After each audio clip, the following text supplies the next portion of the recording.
Metamorphic rocks are formed when other rocks, known as parent rocks, are chemically and/or physically transformed by increases in temperature and/or pressure, and possibly by the addition and interaction of chemically active fluids, usually hot waters rich in dissolved ions.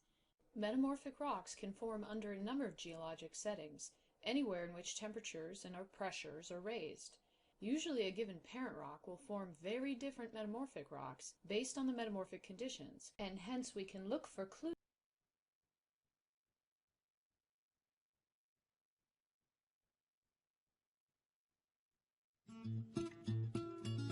Metamorphic rocks are formed when other rocks, known as parent rocks, are chemically and/or physically transformed by increases in temperature and/or pressure, and possibly by the addition and interaction of chemically active fluids, usually hot waters rich in dissolved ions.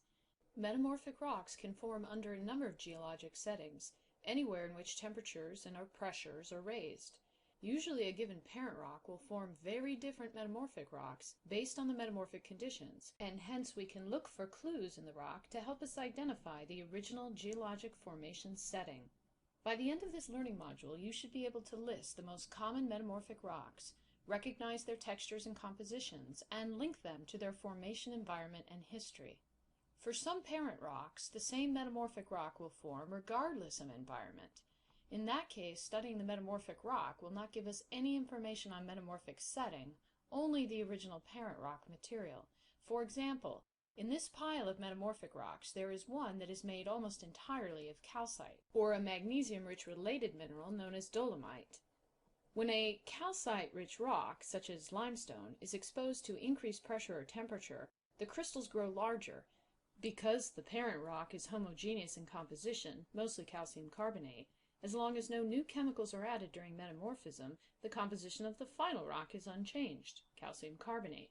We call this metamorphic variety marble. Pure calcite parent rocks produce pure calcite metamorphic marbles, and the only indication of metamorphic intensity, just how high the temperature and pressure got, is the size of the crystals. The same is true of pure quartz parent rocks, like cherts and quartz sandstones. The corresponding metamorphic rock is called quartzite, and the only indication of metamorphic intensity, or grade, is the size of the crystals. So if we can identify a marble or a quartzite, what do we know?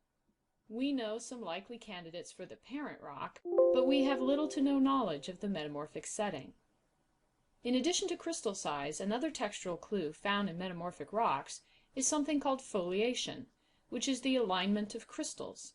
Highly foliated rocks display high alignment of crystals within the rock. Calcite and quartz crystals tend to be uniformly shaped, with no long axis, more like rounded balls or pebbles.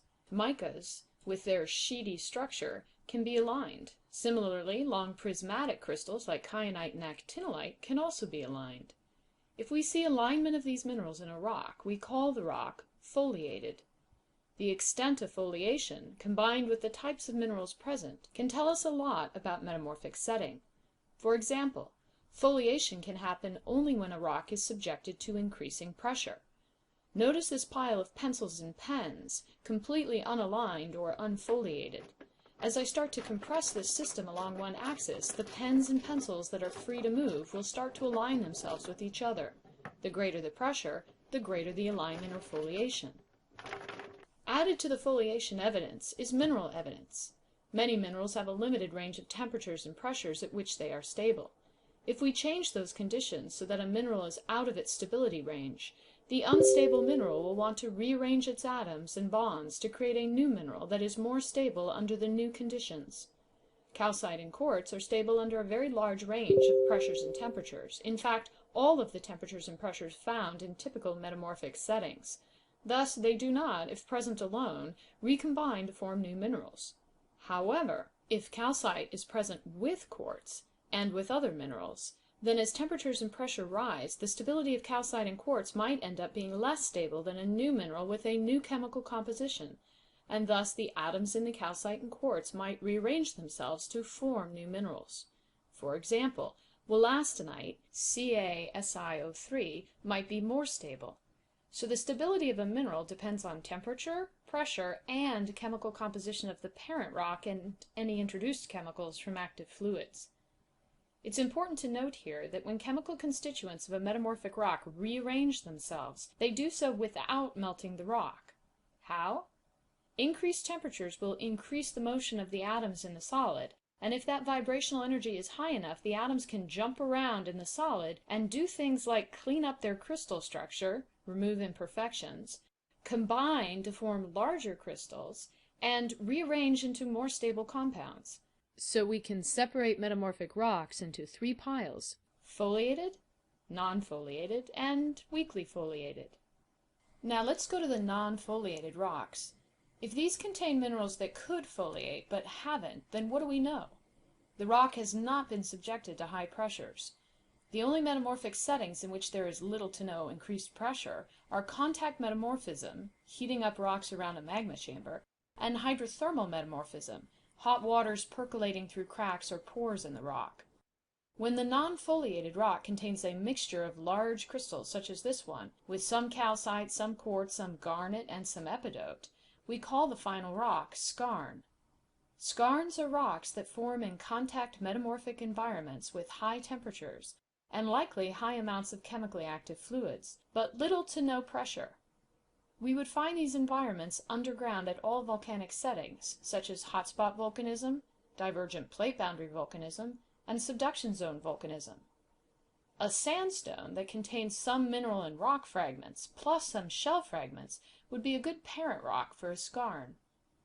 The mineral compositions and sizes that we find in a skarn can further tell us how much temperature and what kinds of fluids were available.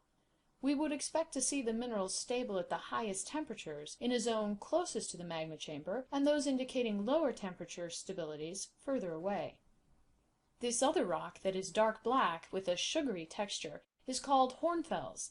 It is also non-foliated, so also found in the same settings just described for skarn, but it's what results when the parent rock was a mudstone or basalt. Let's pause for a moment and review all our non-foliated rocks: marble, quartzite, skarn, and hornfels. All of these can form in a contact metamorphism setting, and each is transformed in that same setting to a different rock product, not because of different temperatures and pressures, but because the original parent rock differed. Rocks with clear foliation show a clear alignment of minerals, either in visible bands or microscopically as micas that are aligned and give the rock a sheety or slaty cleavage. Last week we talked about how mud-sized clays can collect at the bottom of lakes or the ocean floor and get buried and compressed or cemented to form mudstone. Continued compaction will align the clay minerals, which are sheet silicates with sheety cleavage, and that gives the rock a planar fabric. A little bit of compression means we get a sedimentary rock called shale. A bit more compression moves us into the metamorphic realm. The clays are beginning to change chemically into other sheet silicates, such as chlorite or muscovite or biotite. These perfectly aligned microscopic sheet silicates give the rock slaty cleavage, and the rock is called slate. You can see how dense it is. In fact, you can even hear a difference among these three rocks.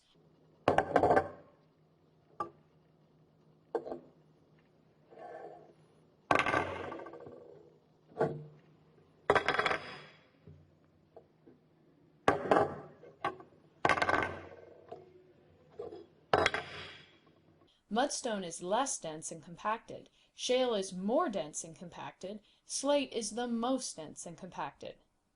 Continued metamorphism leads to larger and larger crystals, like biotite, which as they grow begin to give the rock a satiny luster. Sometimes other minerals will form as large crystals surrounded by a sea of microcrystalline biotite. Those larger crystals are called porphyroblasts. They form by the movement of atoms within a solid, no melt, just migration. This process allows the crystals to grow quite large and with perfect edges. Pyrites and garnets are common porphyroblasts in metamorphic rocks. This satiny phase of foliated rock, with or without porphyroblasts, is called phylitic texture, and the rock is called a phyllite. As metamorphic intensity or grade increases, the mica crystals become visible to the naked eye. They can grow so large they give the rock a scaly appearance. We call this texture schistosity, and the rock is called a schist. As metamorphic grade continues to increase, the dark and light-colored minerals begin to separate into bands known as gneissic texture, and the rock is a gneiss. Gneiss form through high grades of metamorphism of mudstone or granite in settings where pressure increases with temperature, such as deep burial, converging continents, or subduction zones. Increasing temperatures at this point can cause the light-colored bands to melt, so that half or a fraction of the rock is molten, but not all of it.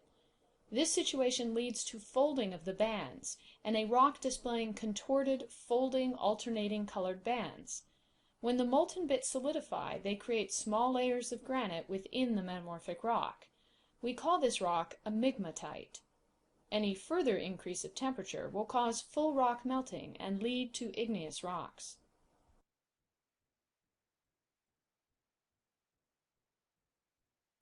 Now what about these rocks, which can show some weak foliation, but not the same as shown in the sequence of increasing grades of pressure and mudstone?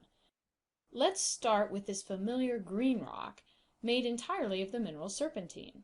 The rock is called serpentinite, and it forms when olivine is hydrothermally metamorphosed. A typical geologic setting for this California state rock is deep under a mid-ocean ridge, where seawater penetrates cracks, is heated up by magmas, and then interacts with mantle rock rich in olivine, where that rock is closest to the surface because of the thin crust. After serpentinite forms in such a setting, it takes advantage of any and all opportunities to rise upward along cracks in the rocks, because its density is so much lower than the surrounding rocks. As such, we typically find serpentinite migrating up subduction zones and accreting to the edge of the continent as terrains accrete. We also see it migrating up transform faults and fracture zones on the bottom of the seafloor, creating serpentinite ridges. These other two rocks represent the metamorphism of basalt. When basalt is subjected to low-grade metamorphism in a burial setting, converging continents, or subduction zone, small crystals of chlorite, epidote, and/or actinolite begin to form. This produces a fine-grained, dense green rock called greenstone. Usually it still retains much of the shape and texture of the original basalt. If this rock undergoes increasing pressure and temperature in a converging continents or deep burial setting, the crystals will grow larger and eventually actinolite crystals will dominate the rock. We then call it a green schist. If the greenstone is in a subduction zone environment, on the other hand, where pressures quickly rise while temperatures lag behind, and where water contents are high, this rock, blue schist, will form, followed by this rock, eclogite, at the highest grade of subduction. Blue schist is a fine-grained bluish-colored schist dominated by blue amphiboles and other silicates. Eclogite is distinguished by its green ground mass, produced by small green pyroxene crystals, a different variety than the one we saw in the minerals lab, and scattered red garnets. It also can contain some kyanite crystals, which only form at the highest pressures in a subduction zone environment. So looking at these rocks again, all together, we see that with metamorphic rocks in particular, the identification and naming process leads directly to the parent rock and metamorphic formation setting. Once you name a metamorphic rock, you can learn quite a lot about its formation history. For example, which of these rocks has basalt as a parent rock? If basalt is placed in a contact metamorphic setting, it turns to hornfels. If it's placed in a subduction zone, it turns to greenstone, then blue schist, then eclogite. If it's buried deeply, it becomes greenstone, then green schist, then a rock we didn't include here called amphibolite. And a mudstone? It turns to hornfels in a high-temperature, low-pressure environment, and a slate, phyllite, schist, gneiss, or migmatite in increasing grade in a high-pressure environment. Serpentinite forms through hydrothermal metamorphism of peridotite at mid-ocean ridges, and contact metamorphism of a mixture of minerals, like a greywacke sandstone, leads to a skarn. And remember what happens to a limestone or chert? Limestone turns to marble, and chert turns to quartzite in any and all metamorphic settings. In this review of some basic metamorphic rock types, we have greatly simplified the very complicated field of metamorphic petrology. Our goal was to simply give you a starter's guide for identifying the most basic and common metamorphic rocks, which you're likely to encounter as you travel the world's outcrops.